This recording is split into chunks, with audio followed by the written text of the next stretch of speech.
Previously, I said don't use a resume template. I really advise starting with a blank document. I know it's intimidating, but it's worth it in the long run, especially as you add more and more things to your resume. So in this video, I'm going to be going through what to include, what not to include, and how to actually represent the content that you do include. If you're a college student or a recent graduate, the most important thing you want to put on your resume first is your education. If you haven't already graduated yet, you still want to include your expected graduation date. It's important to put the date you're getting the degree. Don't put current student or a timeline of how long you've been in your program. Make sure just to focus on when are you graduating. If you've already graduated, then just put when you received the degree. You don't need to include your GPA on your resume. But if you're applying for a job that has a GPA requirement or you have an excellent GPA, then you should put it on your resume. If you're in the STEM fields, hopefully you're thinking about accuracy, precision, and significant figures a lot. So make sure when you include your GPA, pay attention to, do you want 2 decimals or 1 decimal? Whatever you decide to put, be consistent. Most places, 1 decimal is probably sufficient, but you may want to include 2 if the job you're applying for says they have a requirement of 3.75, for instance. Once you have your education section, the next section is dependent upon your own experiences. If you have any internship experience, co-op experience, or related industry experience, that should be the next thing that you put. Otherwise, you probably will put other work experience you have next. In your work experience section, you have to list everything in reverse chronological order. If you're currently a tutor, but you had an internship over the summer, it might be important to highlight your internship industry experience first by having 2 separate sections. So you might have industry experience and then other work experience. That way you're still reverse chronological order, but you're highlighting anything that's particularly relevant to the position you're applying for. The first content you need to include for each different position you held underneath your experiences is your title, the company you worked for, where it was, and the dates that you worked there. As far as the dates, if you worked there over the summer, you don't need to say May to August, just say summer 2022 or whichever summer it was. When it comes to the content of the bullet points, you can just start with listing the things that you did, but eventually you do want to get to the point of starting with an action verb and communicating something you did that's relevant to your future company. It's always helpful if you look at their job posting and highlight the things that they're expecting from you, what they want you to be doing, and think about how you can connect that with the things that you've already done with other companies or other positions. For instance, if I know I'm working for a company that implements ISO 9000 standards, and I've already worked with those in my current position or a previous position, it's important for me to include that so they know I'm already aware of those standards.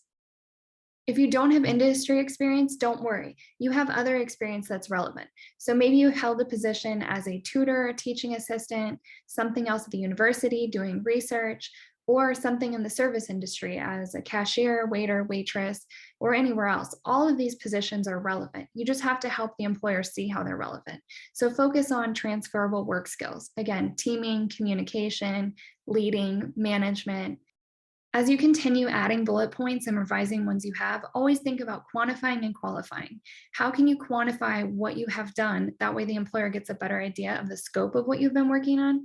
And how can you qualify what you've done to help show other skills and assets through those bullet points?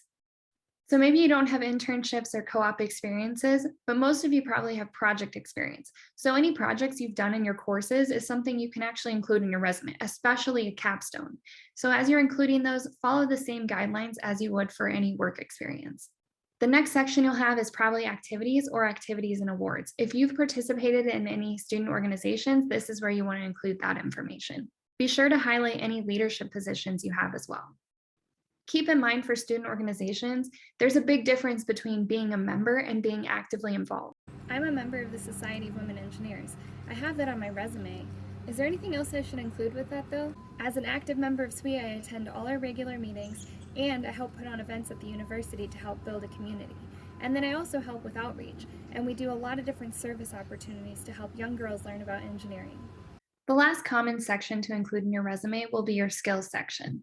This could go at the end or it could go somewhere further up in your resume. It all depends on the skills that you have and the type of job you're applying for. If you have any computer skills, you'll want to include these here. If you know multiple languages, you can also include this here as well. And if you hold any certificates, then you definitely do want to make this a skills and certificates section, not just skills. In order to optimize your space, it may make sense to use different categories for your skills, such as computer applications and programming languages. And again, remember to qualify anywhere you can. Remember, your resume should always be one page. Don't go onto a second page, but also don't underuse the one page that you have. Make sure to fill it in. If you're worried that you don't have enough experiences or different types of skills or things you can include on your resume, try to think of other things you can add in. You don't want to do a hobbies section. I regularly practice yoga. Should I put that on my resume? There are times where there can be applications that make sense, such as if you do model airplanes or model rockets, and you can talk about how many you've built, how many you've designed, or you're using CAD or other types of software that might be relevant to your job, that's a time you might want to include that. And instead of calling it hobbies, I might call it something like independent projects.